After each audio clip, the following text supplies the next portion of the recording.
In this tutorial I will explain how to identify product standards in the United States, and we'll take a look at UL standards and also ASTM standards. But before that, we'll begin here within the eCFR and with part 1263. So this is my starting point, and I will explain the concept of standards that are incorporated by reference. So part 1263 covers it is a safety standard for button, cell or coin batteries and consumer products containing such batteries.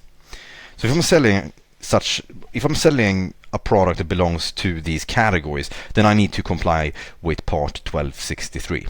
Now the thing is that part 1263 does not contain all the information that I need to ensure compliance. It doesn't comply all the requirements. Instead, what it does is that it references UL 4200A.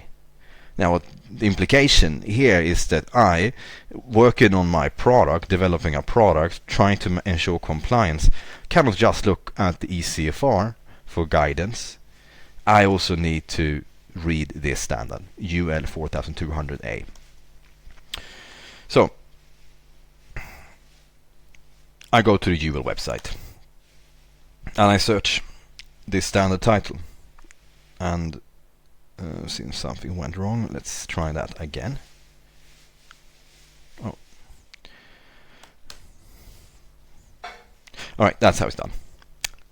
I think I clicked on browse catalog. Anyway, so this is where you can find UL 4200A, and if you want a PDF or a hard copy, then you need to buy it right here from the website. Now, in this specific case, they also provide a free read-only copy of the standard from the UL website. That's read-only. Okay, so that might also be an option, at least in some cases. Let's look at another example.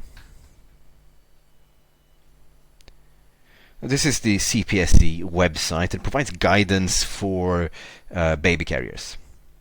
And the principle is really the same. It's just I'm not looking at the eCFR in this case, but this page is also, well, it essentially states that part 1226 incorporates by reference an ASTM standard, ASTM F2236-14. So it's the same concept. Part 1226 is essentially mandating compliance with ASTM F2236-14. So it's really the same principle. Then in order to comply, in order to sell a baby carrier, then I need to comply with this standard, in addition to information that's also in part 1226. And as such, we go to the website and we search the title and we'll see what we find.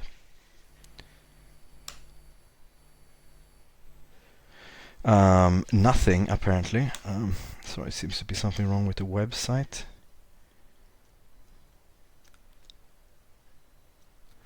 Let's see. Okay, let's see what we can find here. I will have to try something else. Sometimes you have to test different variations.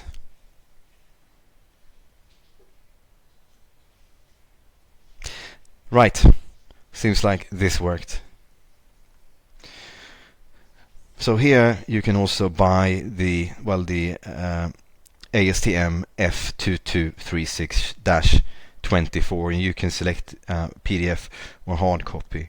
And what you essentially need to do with these documents is to ensure that you follow the technical requirements that are defined in, be it in terms of descriptions or numbers or even technical drawings that are provided.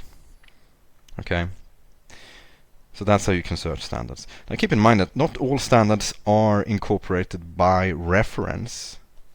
And even though majority of UL standards and also ASTM standards may be voluntary in principle, selling an unsafe product in the US, as in any developed country, can result in a recall. So it's in your interest as an importer, as a manufacturer, as any business selling in the United States, to ensure that you've done your utmost to ensure the product is safe.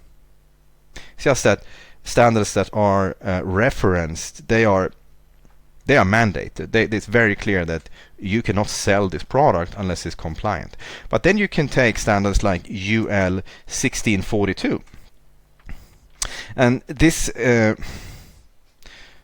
I made the same mistake again. 1642, that concerns lithium batteries, which is, if I remember correctly, it's mandatory to ensure that lithium batteries and devices containing lithium batteries sold on Amazon comply with this standard. So you have situations with Amazon basically setting the bar higher and thus making it mandatory to comply with the voluntary standards. I've also seen on the CPSC website where they actually cite non-compliance with this standard, for example, in recalls. So in the end, is it really that important if a product is covered by mandatory standards or not? In many cases, it doesn't really make a difference. You can even argue that it's a good thing if your standard is covered by a standard is incorporated by reference, because at least that gives you a pretty clear path forward. But again, it's very important that you do everything you can to ensure product safety. And it's the same with ASTM. We can see what we can find here. You can type in furniture.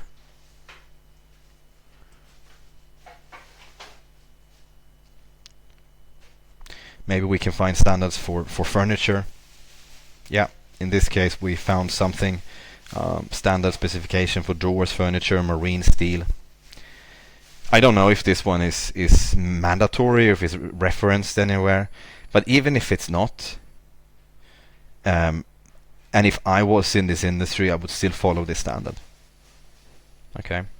Now, just to summarize, you often begin here looking at the eCFR to see if you can find anything that's referenced, that's incorporated by reference, like UL 4200A. You can look at CPSC guidance pages, see if you can find a similar statement, and thus identify reference standards. You can also go directly to the UL website and you can type in something like a lithium battery and so on. Now UL is primarily for electronics, but if it concerns something else, furniture and so on, just to give you an example out of many children's products, etc., you will likely be looking at the ASTM website. And again, you can type in the standard number, or you can also type in the product name.